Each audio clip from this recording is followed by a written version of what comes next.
CEAP, Centro Espírita Altivo Panfiro.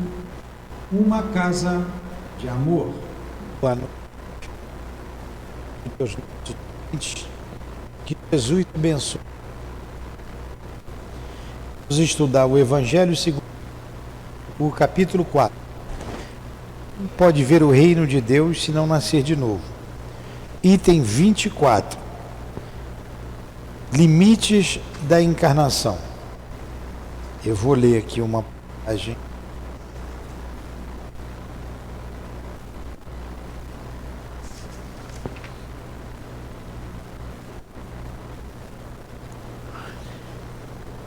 Entrando Herodes, o tetrarca,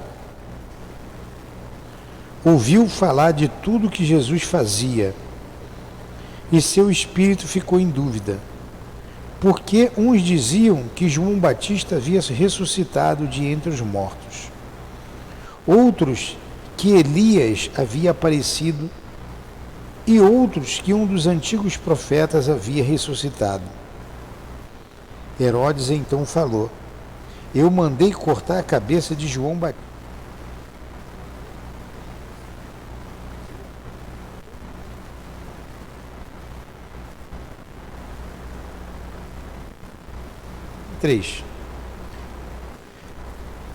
Após a transfiguração, seus discípulos interrogaram dizendo: por que dizem, pois, os escribas que é preciso que Elias venha primeiro? Mas Jesus lhes respondeu: é verdade que Elias deve vir e restabelecer todas as coisas, mas eu vos declaro que Elias já veio e eles não o conheceram e o trataram como quiseram. É assim que farão sofrer o Filho do Homem. Então seus discípulos compreenderam que era de João Batista que Jesus lhes havia falado. Também Mateus 17, Marcos 9.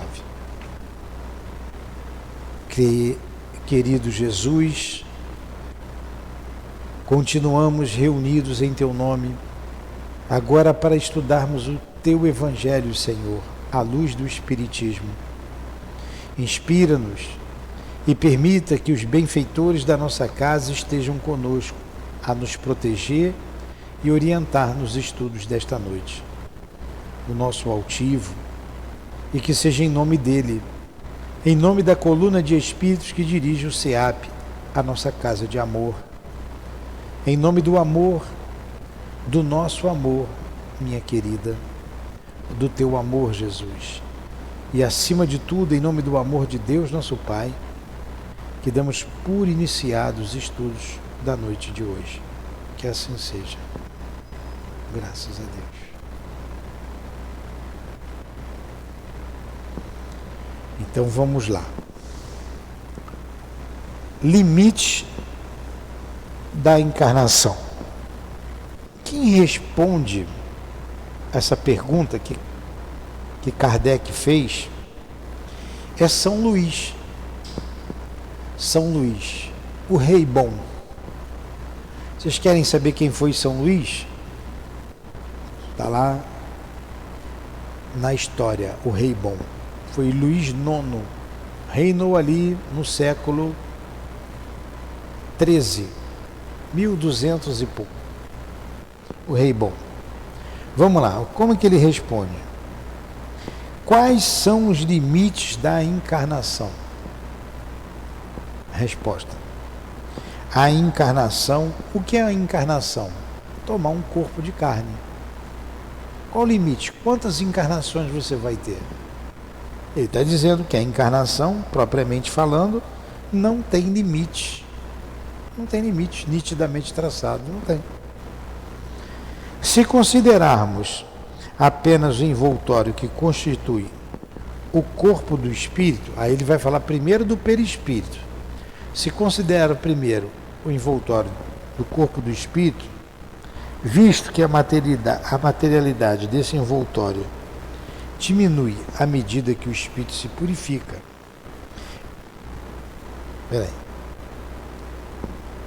A encarnação, propriamente falando, não tem limites nitidamente traçados. Se considerarmos apenas o envoltório que constitui o corpo do espírito, visto que a matéria desse envoltório diminui à medida que o espírito se purifica.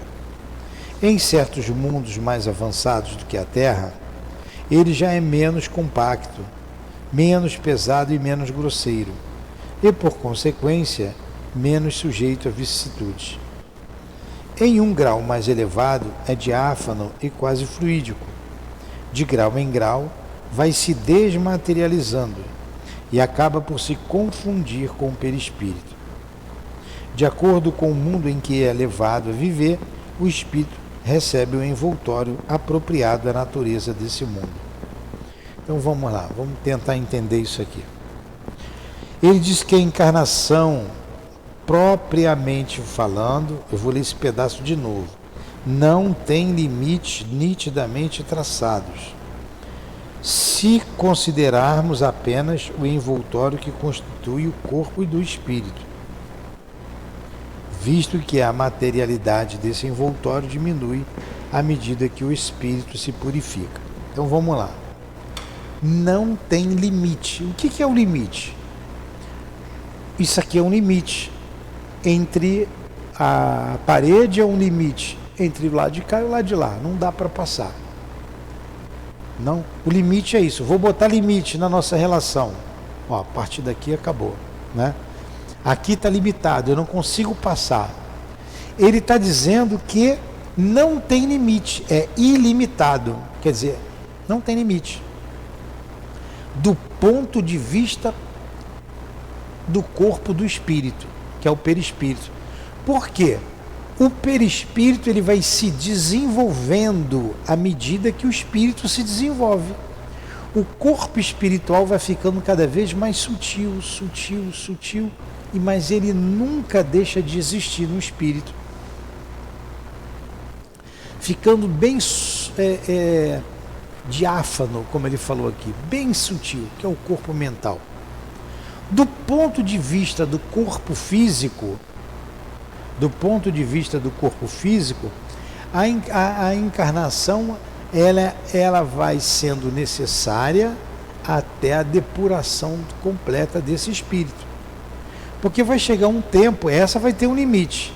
Agora, quantas encarnações serão necessárias para não precisar mais de corpo físico? Inúmeras. Não tem um número certo. Mas vai chegar um dia que eu não precisarei mais ter corpo físico. Em alguns mundos, esse corpo é bem mais sutil do que o nosso aqui na Terra.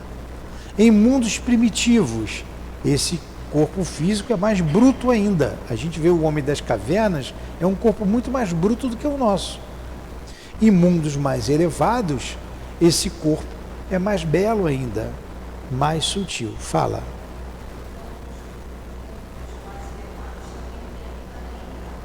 Sim. Sim. Sim. Sim.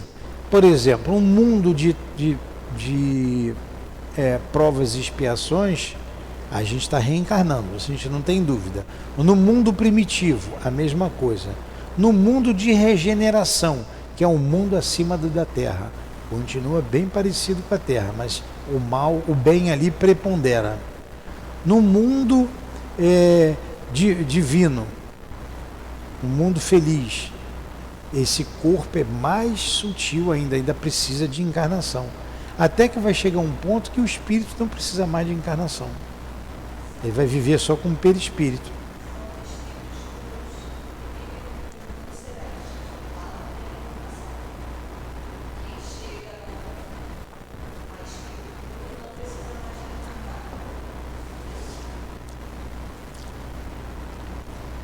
Vamos pensar.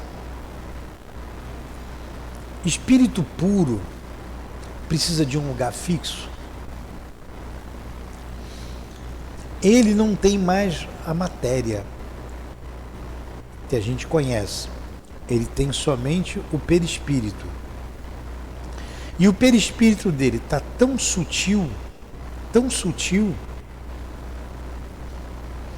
que ele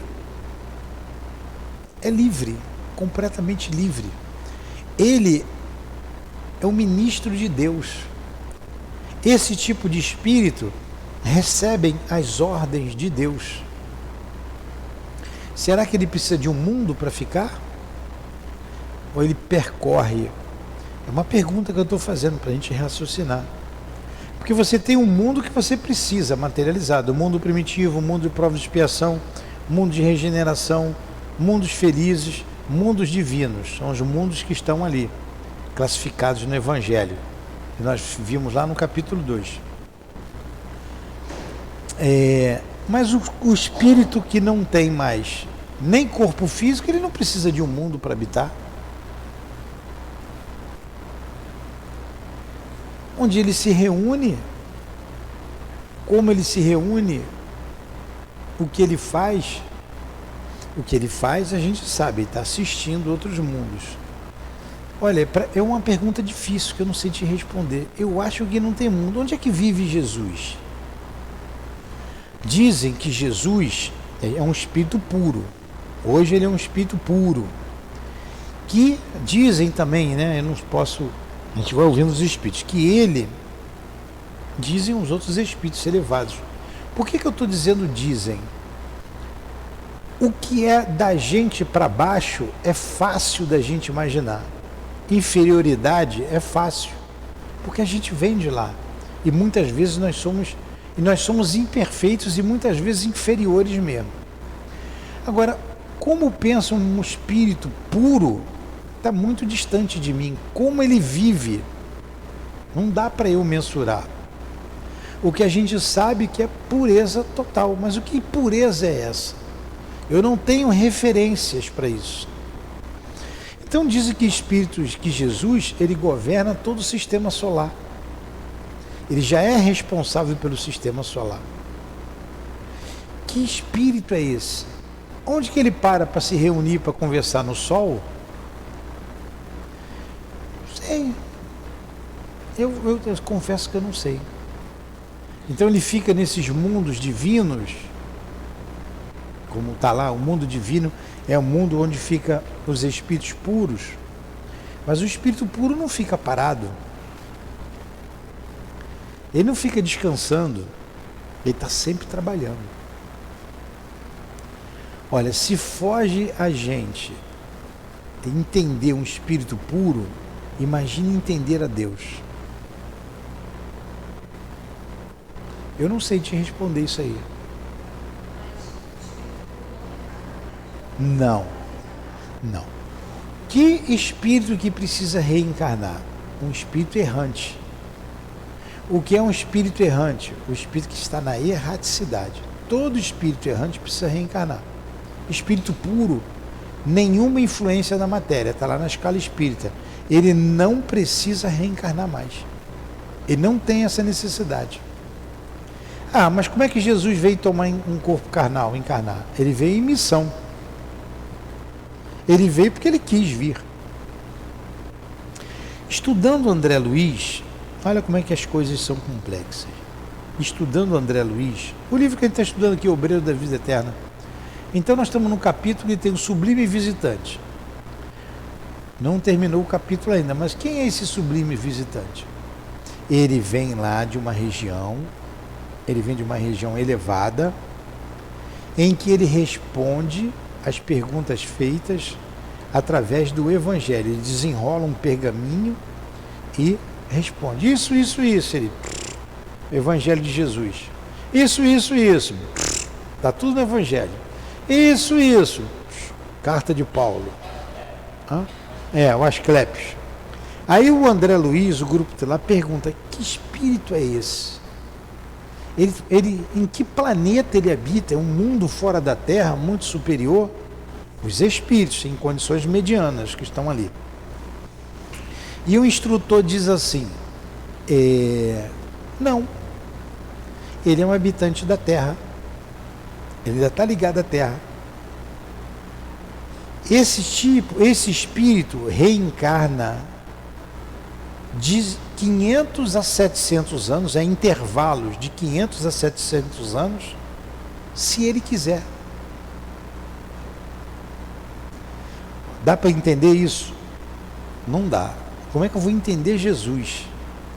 por isso que os espíritos da nossa casa disseram aqui para gente: está distante Jesus? Peçam para gente, que a gente está perto. A gente vai ouvir, a gente vai ajudar.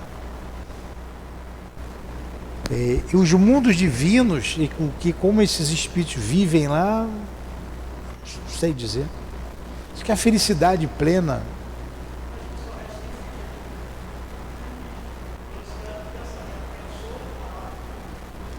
É onde ele pensa, ele vai onde quer. Eu sei que eu não te respondi, mas eu confesso.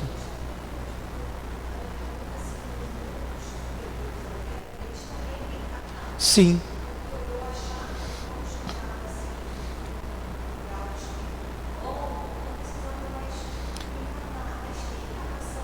Não, somente por espírito. Espírito bom precisa reencarnar. E ele, como ele colocou aqui, ó, de acordo com o mundo em que é levado a viver, o espírito recebe o envoltório apropriado da natureza desse mundo.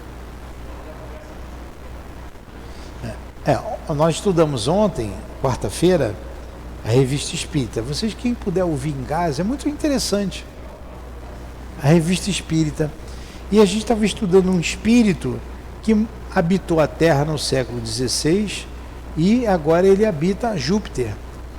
Aí o Kardec foi fazendo várias perguntas para ele. Como é que era a vida lá pelo aspecto físico, o aspecto moral. Vai entrar agora nos animais, semana que vem, ainda é sobre Júpiter. E ele foi respondendo como é que é a vida, como é que vocês vivem, como é que é o corpo de vocês. Ele é bem mais sutil, bem mais diáfano. É verdade que outros espíritos disseram que vocês se alimentam também através da atmosfera, da atmosfera do mundo deles, pela respiração. Se alimentam através da respiração. Vocês têm corpos? Têm. É mais sutil do que vocês. Vocês comem carne animal? Não. Nós respeitamos animais. Então, como vocês comem só vegetais e através da respiração? Deve ser todo mundo magrinho lá, né? E aí, está dizendo da vida em Júpiter. Como que vocês se comunicam? Através da palavra como nós? Não. Só através do pensamento. Pensou, está todo mundo vendo o que você pensa. Dá para a gente ir para um mundo desse? Pois é. Não dá. Tem muita coisa que a gente não conhece, que a gente não sabe. A gente tem que ir fazendo feijão com arroz, buscar ser honesto, cumpridor dos deveres, melhorar o nosso caráter. Isso está mais perto da gente, é o que a gente tem que fazer. E a gente já viu que isso tem como retorno felicidade, alegria, satisfação. E quando você faz a coisa errada, tem dor, tem peso, tem tristeza.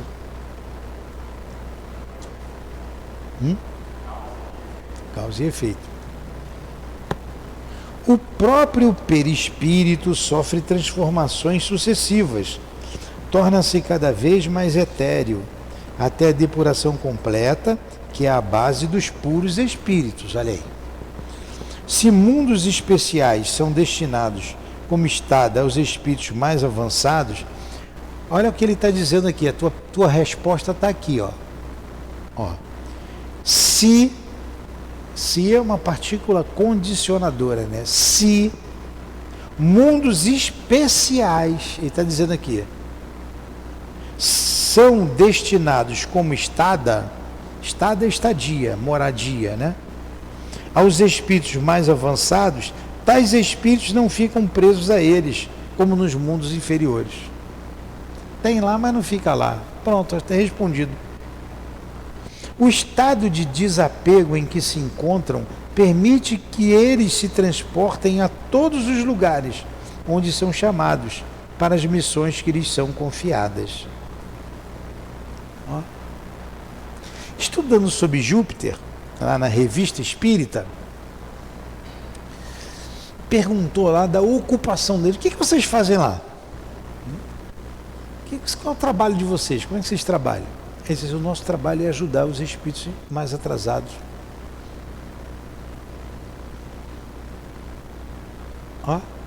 Então eles ajudam os espíritos que estão nos mundos inferiores como a Terra. Continuam ajudando. Aí você pergunta, então o meu anjo da guarda está aqui do meu lado? Não, teu anjo da guarda pode ser lá até de Júpiter. Ele não precisa estar do teu lado para te ajudar, de lá ele ajuda. Se tiver que vir, ele vem rápido. E ele é tão superior que não dá para ele se envolver em qualquer probleminha. Ele vem numa coisa mais séria, uma situação mais séria. Como eu disse no outro dia aqui, você deu uma topada, machucou o dedo do pé. Meu anjo da guarda, me socorre, por favor. Ele vai vir ver a sua topada? Ele pode até te ouvir, né? Por que houve aí? Os espíritos ali em torno de você vão dizer, não se preocupa não, ele que é escandaloso, foi só uma topadinha. Aí para isso você tem os espíritos familiares, os espíritos simpáticos, você tem os espíritos, a gente que está associado ao trabalho do bem, os espíritos das tarefas que você executa na casa espírita. Você tem muito guia que pode fazer Não precisa que o anjo da guarda esteja o tempo todo do seu lado, como ele não está. Não está. Ele vem nos grandes acontecimentos, nos grandes momentos, aí ele vem. Mas não quer dizer que ele também seja distraído. Ele está sabendo de você. Está sabendo. Está sabendo o que você faz, ele está sabendo. Eu disse aqui para eles, igual eu estou aqui, ó. Eu sei que o Marquinhos está ali. Se o Marquinhos levantar, eu sei. Eu não preciso ficar aqui olhando para ele o tempo todo ali. Entendeu? Isso é o anjo da guarda. E o anjo da guarda não é espírito puro, hein? Olha quanto falta para a gente andar ainda. Quanto feijão com arroz que a gente tem que comer. E mais, nessa aqui, ele diz assim, se considerarmos a encarnação do ponto de vista material, tal como acontece na Terra, poderemos dizer que ela está limitada aos mundos inferiores.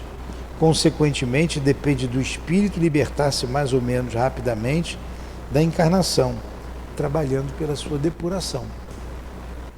Porque quem está aqui na Terra não está em missão, em grande missão, é espírito imperfeito. E só depende de nós sair daqui. Só depende de nós. Da mesma maneira que a gente não quer ficar preso no corpo, que a gente precisa dormir, se libertar, retemperar nossa alma no mundo espiritual, o espírito também anseia por mundos melhores. E só depende da gente sair de um mundo de tanta dor para um mundo melhor. Alguma pergunta? Nenhuma? Está entendendo tudo, Ângelo? Está entendendo mesmo? Se o Ângelo entendeu, todo mundo tem que entender.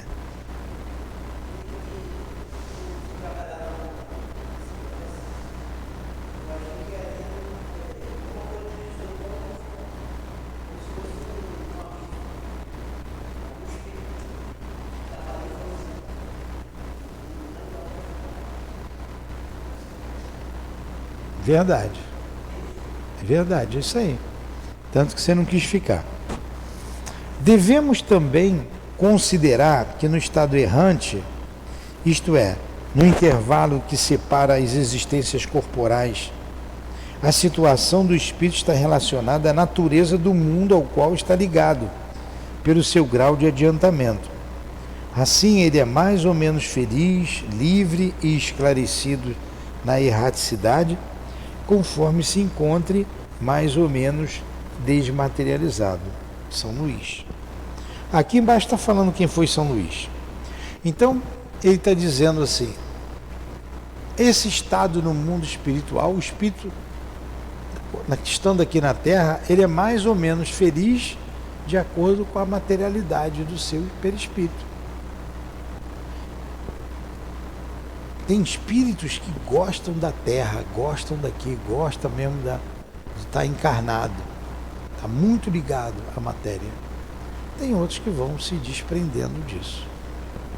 Ó, tá aqui, ó, São Luís, rei nono, rei da França, nasceu numa cidade em 1215, século XIII, e reinou de 1226 a 1270, ano que desencarnou, vitimado pela peste quando empreendia a sua 8ª cruzada, e foi em direção à Tunísia, na esperança de converter o rei daquele país. Levou uma vida exemplar, foi bom e piedoso. Sua reputação de integridade e virtude deram-lhe a estima universal, tendo sido canonizado pela Igreja em 1297. Esse é o rei Luís, o São Luís. Alguma pergunta? Nós temos um outro item aqui, 25, a necessidade da reencarnação.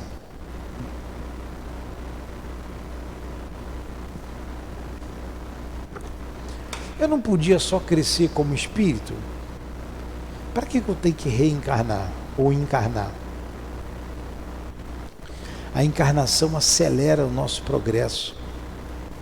E a gente ficar sem corpo, só sem um corpo físico, a gente muitas vezes estaciona. Demoraria muito o progresso. E o esquecimento do passado faz com que a gente caminhe mais rápido. Vamos lá, uma outra pergunta que São Luís também responde.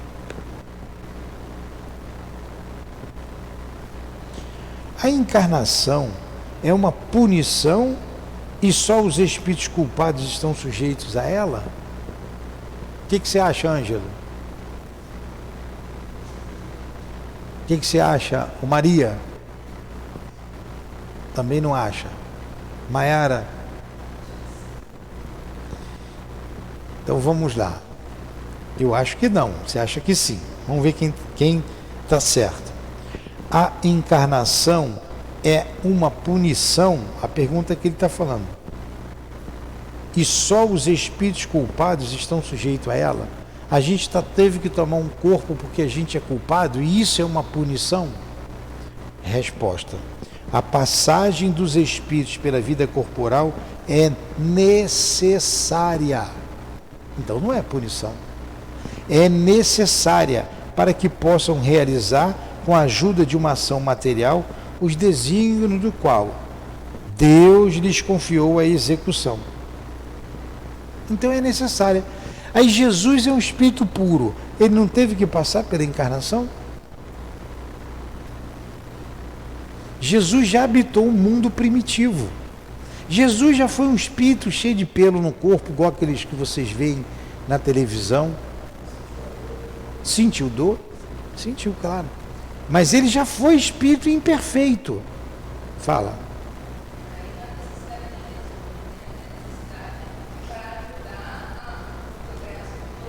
Não, é porque eu não fiz claro. Jesus, tudo bem, ele é elevado. Mas antes de ser Jesus, ele teve outros nomes e já habitou outros mundos. Antes dele chegar à pureza, ele passou por mundos imperfeitos. Ele passou por mundo primitivo, é isso que eu estou querendo dizer. Isso.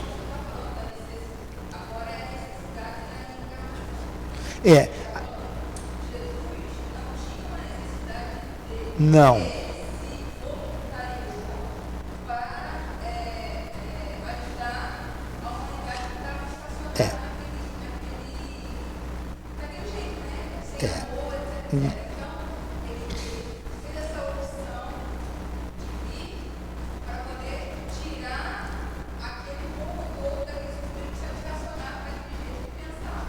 Então vamos lá, vamos entender isso aí direitinho. Encarnação é diferente de reencarnação. Encarnar é diferente de reencarnar. É diferente. Então você ter um corpo, tomar um corpo de carne é necessário. O espírito é da lei, o espírito evolui assim, tomando um corpo de carne. Quando Jesus, vamos pegar Jesus, o Cristo, esse espírito superior, esse espírito puro, quando ele veio à Terra, ele não reencarnou. Ele encarnou. Ele veio pela primeira vez, ele encarnou. Porque ele precisava encarnar? Não. Segundo o Emmanuel, no livro ali, Hã? Não. Brasil, coração do mundo, pátria do Evangelho. Ali não é o Emmanuel. É o Emmanuel, sim. Brasil, coração do mundo, pátria do Evangelho. Humberto de Campos. Brasil, coração do mundo, pátria do Evangelho. Quando a Terra estava se desenvolvendo, aquela massa, há várias teorias, né, que se desprendeu do Sol, os planetas, enfim. Mas quando a Terra estava ali, Jesus já era um espírito puro. Então ele veio trabalhando a Terra desde os seus primórdios. Ele com um grupo de engenheiros siderais. Isso ali segundo Humberto de Campos. Ele com um grupo de engenheiros siderais, espíritos superiores, espíritos puros. E desde os primórdios que habitou o primeiro ser vivo, que ela teve um processo imenso até chegar os seres simples e ignorantes, não é no reino nominal, é na mônada, é lá no início, seres unicelulares. Então, desde o princípio, Jesus já estava ali, acompanhando a Terra. A Terra necessitava, ela vinha progredindo a Terra, e os habitantes da Terra também estavam aqui para progredir, tomam um corpo de carne para progredir. Chega um determinado momento que a Terra precisava dar um avanço moral. Aí Jesus veio, ele já era o responsável pela Terra, ele já tinha enviado muitos outros espíritos. Quando você vê Sócrates, Platão, você vê Confúcio, você vê qualquer espírito no campo elevado, no campo da filosofia, da religião, da ciência, todos são ministros de Jesus. Jesus é que mandou. Então chegou um momento que tinha que falar do amor. Moisés foi enviado por Jesus. E ele já preparando tudo, aquele mesmo povo. Poxa, falar de amor não é para qualquer um, não. Olha, eu brigo aqui, toda hora eu escuto isso. Quarta-feira escutei de novo. E eu falei, vocês não conseguem falar a palavra amor? E você sabe por que a gente colocou aqui? Centro Espírita Altivo Pampiro, uma casa de amor. Porque, o amor a gente sente, a gente não precisa falar. Foi até Gracilde. Eu falei, tá bom, Gracilde, vocês vão ouvir isso aqui enquanto tiver o SEAP. Aí a gente botou a palavra aqui e fez a vinheta. Uma casa de amor. A gente tem dificuldade de falar a palavra amor. É incrível. Não é porque você, eu não preciso falar porque eu sinto. Nem sente, nem fala e nem sente. Como é difícil. E amar como Jesus amou, falar de amor e comprovar o amor com as suas atitudes, com as palavras, gestos, não é para qualquer um. Eu falei assim, não, eu tenho que ir, isso aí tem que ser eu. Aí Jesus vem. Por isso, aí ele fala, eu vou lá. Sabia do que ia acontecer, um povo ignorante, extremamente ignorante, um povo primitivo, ele divide o mundo primitivo para provas e expiações. Não é qualquer espírito que faz isso. Fala, Maria.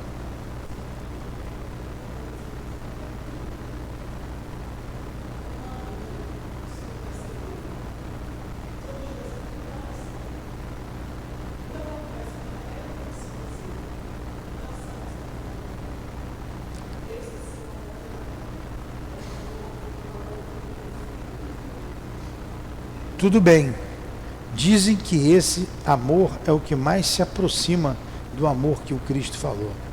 Mas se você pergunta para uma mãe se ela ama o filho do vizinho igual ela ama o seu filho, já começa. Se perguntar para uma mãe se ela ama o filho do vizinho que agrediu o seu filho, fica mais difícil.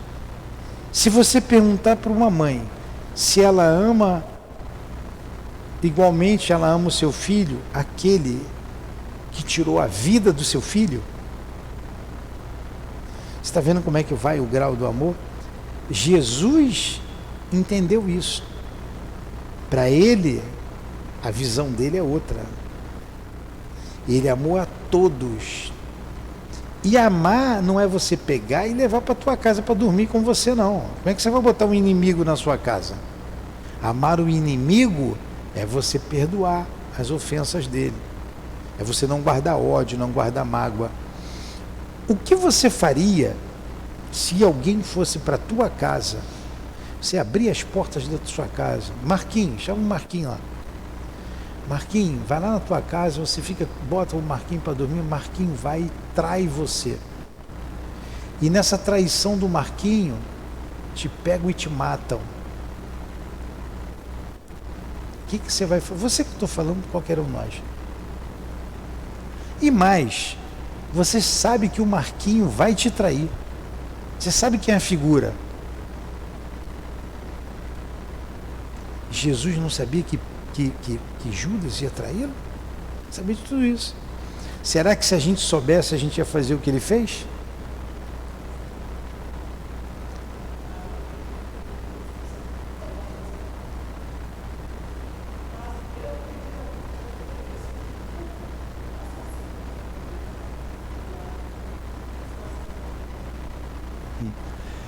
Eu sei que a gente ama.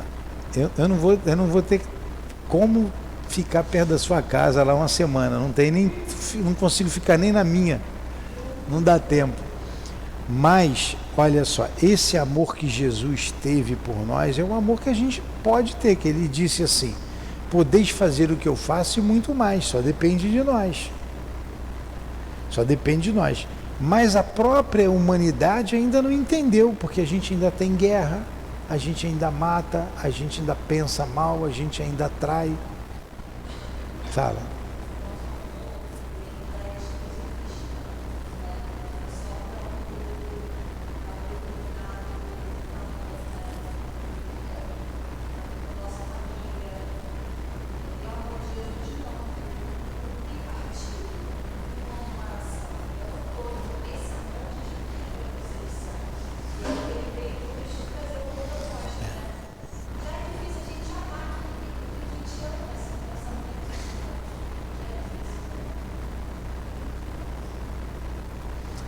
Você vê que mas a gente, eu sei que a gente não tá, cada um tá num grau, né, num patamar.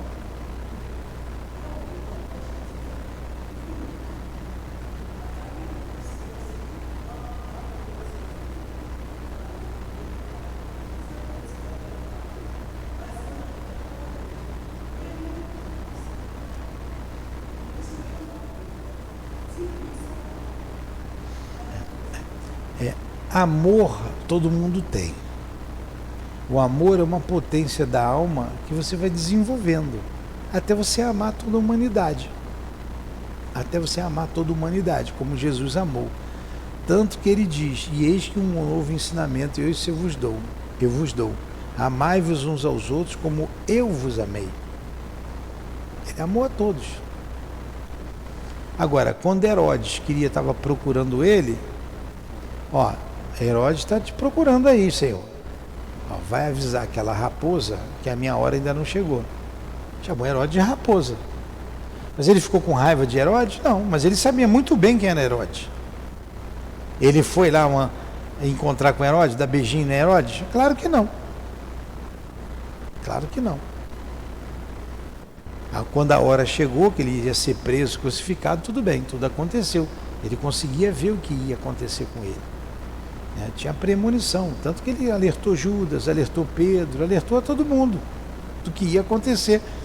Alertou até que iam deturpar tudo que ele falou. E eu vos enviarei um consolador que vos fará relembrar tudo que eu vos disse e ensinar muitas outras coisas. Então ele viu lá na frente, quase 2000 anos depois, o que ia acontecer. Ainda falou mais lá, João no Apocalipse, que a gente quer ver João. Dizem que o Espírito que ditava para João era o próprio Cristo. Falou que vai acontecer agora com a Terra, não está lá no Apocalipse? É a mudança de provas e expiações para regeneração. Aí essa bagunça que está aí, é por isso. Mas vamos lá, vamos aprendendo, a gente aprende a amar assim, amando um filho, amando a mãe, o pai, o irmão, daqui a pouco a gente está amando o vizinho, amando o parente, o cunhado, o marido, a esposa, a gente vai desenvolvendo isso, vai desenvolvendo até amar a humanidade inteira. Por isso que a família é essencial, é primordial para o avanço da humanidade. Aí vamos terminando aqui. A passagem dos espíritos pela vida corporal é necessária, não é só quem é culpado, é necessário para que possam realizar com a ajuda de uma ação material os desígnios dos quais Deus lhes confiou a execução. Isso é necessário para eles mesmos, porquanto a atividade que são obrigados a desempenhar ajuda-os no desenvolvimento da sua inteligência. Então a atividade que a gente desempenha no corpo físico desenvolve a inteligência. Deus, sendo soberanamente justo, deve dotar igualmente a todos os seus filhos. É por isso que ele dá a todos o mesmo ponto de partida, a mesma aptidão, as mesmas obrigações a cumprir, a mesma liberdade de agir. A palavra liberdade está aqui. Todos começamos igualmente do zero. E você tem o livre arbítrio. Você faz as suas escolhas. Então Deus deu a todos o mesmo potencial para você caminhar e vencer. Qualquer privilégio seria uma preferência, e qualquer preferência uma injustiça. Você só vai entender justiça de Deus se entender reencarnação. Só isso, não tem outro caminho. Ah, porque Deus quer. Peraí, Deus quer por quê? Onde é que está o meu livre-arbítrio? Por que eu sofro tanto? Por que tanta coisa triste na minha vida, enquanto outros não têm essa tristeza, essas dores que eu levo? Só se entender reencarnação. Sem reencarnação não há justiça, não se compreende justiça divina. Mas a encarnação é apenas um estado provisório para todos os espíritos. É uma tarefa que Deus lhe impõe no início de suas vidas como primeira prova do uso que farão do livre-arbítrio.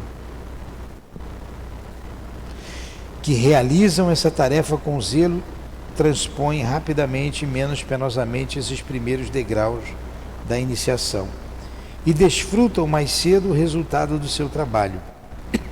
Aqueles que, ao contrário, fazem mau uso da liberdade que Deus lhes proporciona, retardam o seu adiantamento.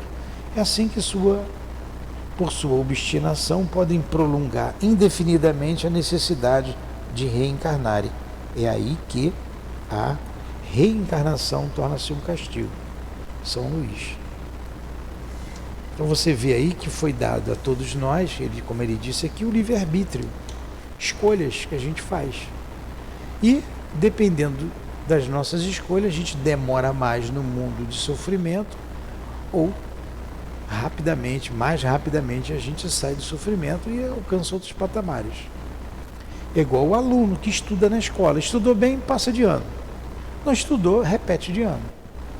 Depende do aluno, não da professora. Tudo bem? Perguntas? No question? Então vamos fazer a nossa prece para terminar. Obrigado, Senhor, pela noite de estudos. Obrigado aos espíritos guias aqui presentes. Ajuda-nos, Senhor, ajuda-nos, queridos irmãos, a aproveitar esta encarnação.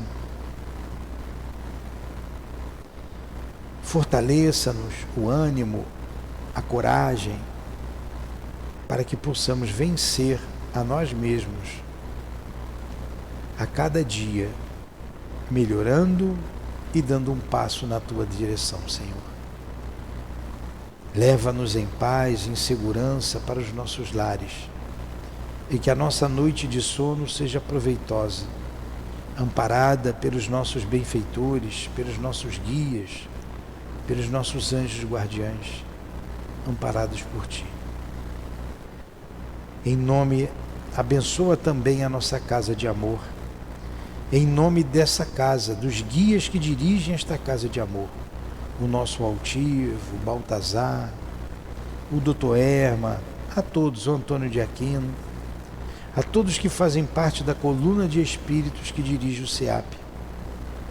Em nome do amor, do nosso amor, minha querida, do teu amor, Jesus, e do amor de Deus acima de tudo, é que damos por encerrado o estudo em torno do Evangelho da noite de hoje. Que assim seja.